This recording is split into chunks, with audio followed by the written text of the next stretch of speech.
Cliffhangers. Short stories to stimulate the imagination.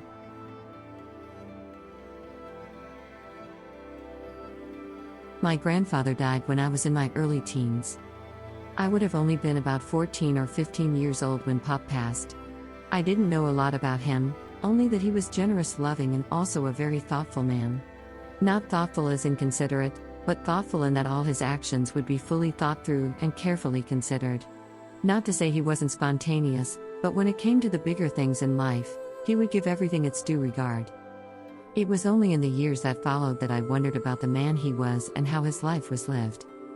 My grandfather was only in his 60s when he died. He lived very well and had plenty of money.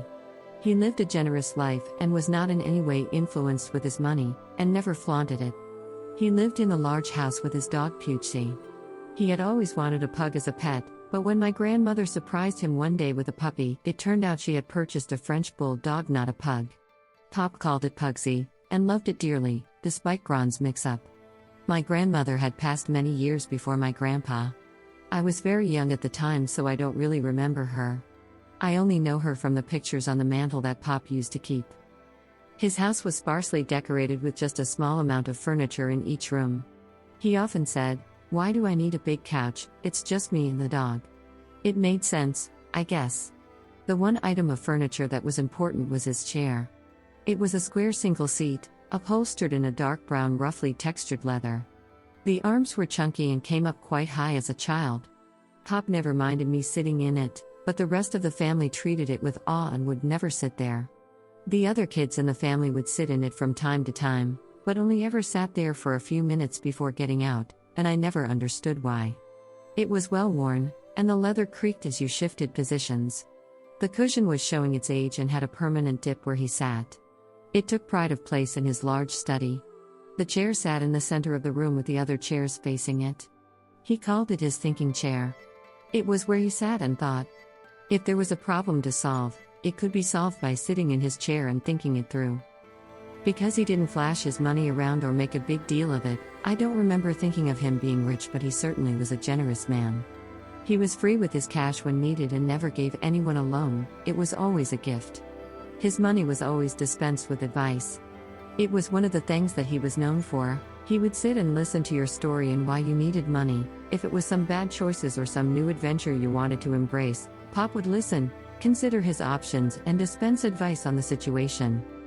If you could not resolve the situation yourself with his guidance, he would give you a hand to get what you needed. He wasn't holding his money back, he was tempering the gifts with education so we could all stand on our own 2 feet and make money ourselves rather than rely on handouts, even if they were freely and lovingly given. From my perspective, Pop seemed to have a knack for knowing what to do and what was right.